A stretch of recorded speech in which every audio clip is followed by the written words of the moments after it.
representing technical theater tonight, and I will be describing to you the process of imagination to creation, from design to construction.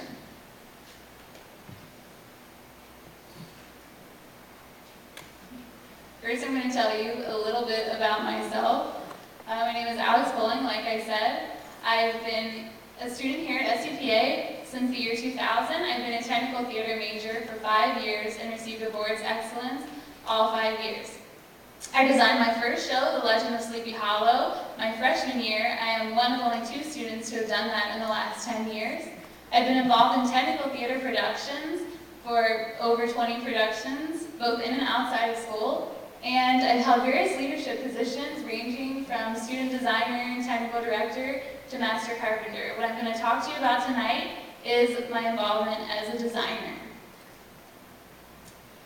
First, I'm going to tell you a little bit about the design process. You start off with analyzing the script, also research and brainstorming. Then you move on to meeting with the director and design team, which you do throughout the process. You also do sketching and rough drafting. I have a couple examples here of some sketches that I did for this year's production of Miracle on 34th Street. Then you do ground plans and elevations, which I will have an example of later in the slideshow, and your scale modeling, which I have an example of over to my left.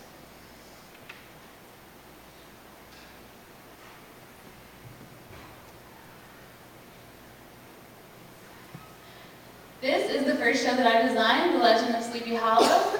This is to show how you use the concept of design to flow through the entire show. We used Vincent van Gogh's Starry Night painting for the inspiration for the show, and you can see how it flows really nicely throughout the set.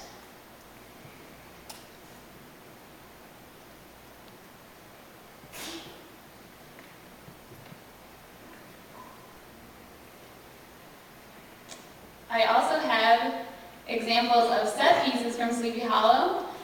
These are used to show how, when you are limited by space, you use the set to work with that space. These were 2-dimensional pieces that are very conceptual, and they run on a travel track, so they take up virtually no space on and off stage because they just slide on and off. You can also see how they flow very nicely with the rest of the set. These are a couple of sketches that I did for Miracle on 34th Street, which is another show that I designed. These are pieces that hung in the background of Macy's Toy Shop. These show how you translate to the other designers and to the painters how you would like the set to look and how you would like each piece to be colored, so that way they know what you're thinking. This is an example of a ground plan. This one is computer generated on one of the CAD programs. We use these mostly because they're easily reproducible. I've also done hand-drawn ground plans, but they take a lot more time.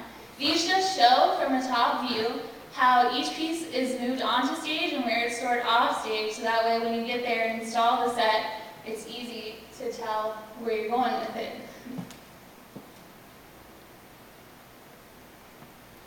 This is also Miracle on 34th Street, a larger set piece that I've designed.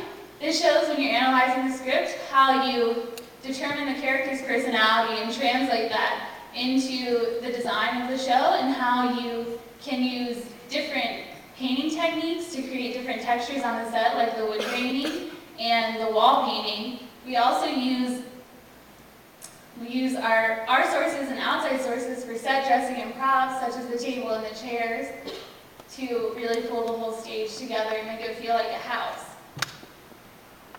Even though it's just a piece that moves on and on, they actually roll on. The next one is also from Miracle on 34th Street.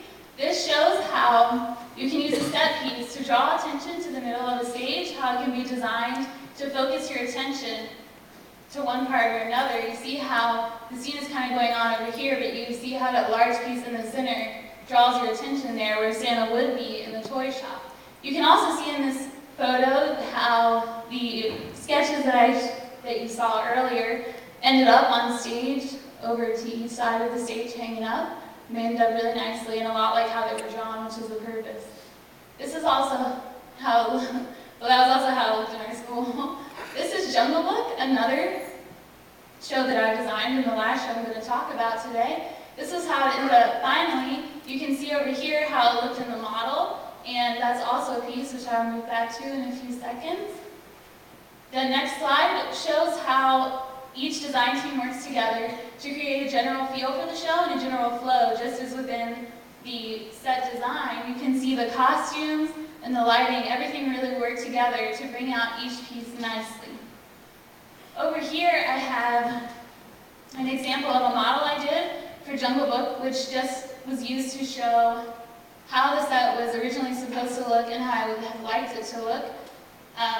This is a final model as opposed to a working model, which are normally just white and used to develop concepts and show where everything will be on stage.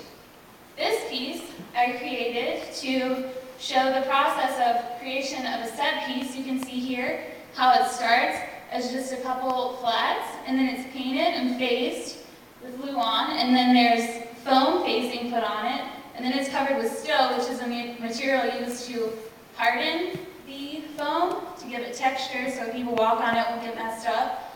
And then we paint it and finish with this nice, pretty final product. That concludes my speech tonight. Thank you for coming.